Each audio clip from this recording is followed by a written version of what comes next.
ആൾക്ക് 20 രൂപ നിരക്കിലാണ് ഈ ഒരു അക്വേറിയത്തിൽ പ്രവേശിക്കാൻ പറ്റുന്നത്. ഫോൺ കൂടെ നിങ്ങൾ കൊണ്ടുപോകുന്നുണ്ടെങ്കിൽ 10 രൂപ എക്സ്ട്രാ കൊടുക്കേണ്ടി വരും. ആദ്യം തന്നെ കയറുമ്പോൾ നിങ്ങൾ കാണുന്നത് ഇതുപോലത്തെ മീനുകളായിരിക്കും. വെള്ള പുതപ്പിൽ പുതച്ച് കിടക്കുന്ന മീൻ പോലെയാണ് എനിക്ക് കണ്ടപ്പോൾ തന്നെ തോന്നിയത്. ഇതിൻ്റെയൊക്കെ പേരും കാര്യങ്ങളൊക്കെ നോക്കണം എന്നുണ്ടായിരുന്നു, പക്ഷെ നോക്കിയതെല്ലാം മറന്നുപോയി എന്നുള്ളതാണ് സത്യാവസ്ഥ. വീഡിയോ കൊണ്ടുവന്നതും ഈ മീൻ അതിൻ്റെ കൂട്ടത്തോടു കൂടി ഓടി രക്ഷപ്പെടുകയാണ് ചെയ്തിട്ടുണ്ടായിരുന്നത്. ഒരാൾ മാത്രം അവിടെ ഉണ്ടായിരുന്നു. ബാക്കിയുള്ള മീനുകളും ഇത് തന്നെയാണ് അവസ്ഥ. ഈ ഒരാൾ ചത്ത ഭാവത്തിന് കിടക്കാമെന്ന് പറഞ്ഞിട്ട് കിടക്കുകയായിരുന്നു, പക്ഷേ അതിൻ്റെ കണ്ണുകൾ അനങ്ങുന്നത് ഞാൻ ശ്രദ്ധിച്ചിട്ടുണ്ടായിരുന്നു. ഈ ഒരൊറ്റ മീൻ മാത്രമാണ് എന്നോട് കൂറ് കാണിച്ചിട്ടുണ്ടായിരുന്നത്. എൻ്റെ ക്യാമറയോടൊപ്പം തന്നെ ചലിക്കാൻ അത് ആഗ്രഹിച്ചിട്ടുണ്ടായിരുന്നു എന്ന് തോന്നുന്നു.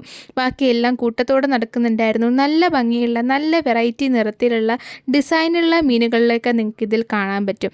ഇതാണ് സ്റ്റാർ ഫിഷ്. ഞാൻ ജീവിതത്തിൽ ആദ്യമായിട്ടാണ് സ്റ്റാർ ഫിഷിനെ കാണുന്നത്. അത് ചെറുതായിട്ട് അനങ്ങുന്നുണ്ടായിരുന്നു. പക്ഷേ സ്റ്റാർ ഫിഷിനെ ഫോട്ടോ എടുത്തത് ഈ മീൻ അധികം ഇഷ്ടപ്പെട്ടിട്ടുണ്ടായിരുന്നില്ല. അതുകൊണ്ട് വീണ്ടും ഞാൻ സ്റ്റാർ ഫിഷിനെ തന്നെ വീഡിയോ എടുക്കുകയാണ്. ഇതാണ് എന്നെ അത്ഭുതപ്പെടുത്തിയതും നിങ്ങളെ അത്ഭുതപ്പെടുത്താൻ പോകുന്നതുമായിട്ടുള്ള കാര്യം. കടൽ വെള്ളരി. നമ്മൾ കാണുന്ന വെള്ളരി പോലെയല്ല ഇത് കടൽ വെള്ളരിയാണ്. വളരെ വ്യത്യസ്തമായിട്ടുള്ള ഒരു വെള്ളരിയാണ്. ആദ്യം കണ്ടപ്പോൾ എനിക്കും വിശ്വാസം ഉണ്ടായിരുന്നില്ല. പിന്നെയാണ് അവിടുത്തെ ബോർഡ് വായിച്ചപ്പോൾ മനസ്സിലായത്. ബാക്കിയുള്ള ഒരുപാട് മീനുകളെ ഞങ്ങൾക്ക് അങ്ങനെ കാണാൻ പറ്റി. വളരെ മനോഹരവും വളരെ വെറൈറ്റിയും വളരെ ഭംഗിയുമായിട്ടുള്ള ഒരുപാട് മീനുകൾ അവിടെ ഉണ്ടായിരുന്നു. പല മീനുകളും എൻ്റെ ക്യാമറ കണ്ണുകളിൽ പെടാതെ ഒളിച്ചിരിക്കുന്നത് ഞാൻ ശ്രദ്ധിച്ചിട്ടുണ്ടായിരുന്നു. പല മീനുകളും ക്യാമറയുടെ മുന്നിൽ വരാൻ വേണ്ടി ശ്രമിക്കുന്നതും ഞാൻ കണ്ടിട്ടുണ്ടായിരുന്നു.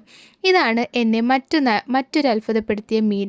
എന്താണെന്ന് വെച്ചാൽ ഇതൊരു കുഴലിനുള്ളിലാണ് ഇരിക്കുന്നത്, ഒരു പൈപ്പിനുള്ളിൽ. അത് പുറത്തോട്ട് ഇറങ്ങണമെങ്കിൽ നമ്മൾ ഒരുപാട് കാത്തിരിക്കേണ്ടി വരും. ഇതിൻ്റെ നീളം കണ്ട് ഞാൻ വളരെയധികം ഞെട്ടിയിട്ടുണ്ടായിരുന്നു. അത്രയും വലിയൊരു മീനാണ്. ആദ്യം ഞാൻ വിചാരിച്ചത് ഇത് കടൽ പാമ്പാണോ എന്നാണ്. പിന്നെയാണ് മനസ്സിലായത് ഇതും ഒരു തരം മീനാണ്. ഇതിൻ്റെ രൂപവും ഭാവവും കാണുമ്പോൾ തന്നെ അറിയാം ഇതൊരു മീനാണെന്ന്. പക്ഷേ ഇതിൻ്റെ നീളം എന്ന് പറയുന്നത് പാമ്പിനെ പോലെയായിരുന്നു. വാ തുറന്നായിരുന്നു ഇത് നിന്നിട്ടുണ്ടായിരുന്നത്.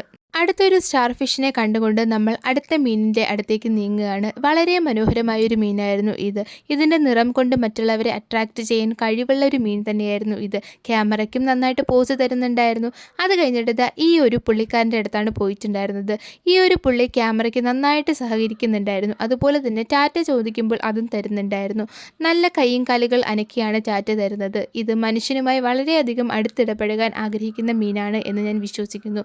ഇത് മീനാണോ എന്ന് എനിക്ക് ഡൗട്ടുണ്ട്. ഇതിൻ്റെ കറക്റ്റ് പേരെന്താണെന്നുള്ളത് ഞാൻ മറന്നുപോയിട്ടുണ്ടായിരുന്നു. എന്നാലും ആളെ കാണുമ്പോൾ ഭയങ്കര ഭീകര രൂപമായിട്ടാണ് തോന്നിയിട്ടുള്ളത്. അടുത്തത് ഏറ്റവും പ്രായമുള്ള ഒരു ആമയാണ് നമ്മൾ ഈ കാണുന്നത്. ഇതോടുകൂടി നമ്മുടെ വീഡിയോ അവസാനിക്കുന്നു. അപ്പോൾ എല്ലാവർക്കും ടാറ്റാ.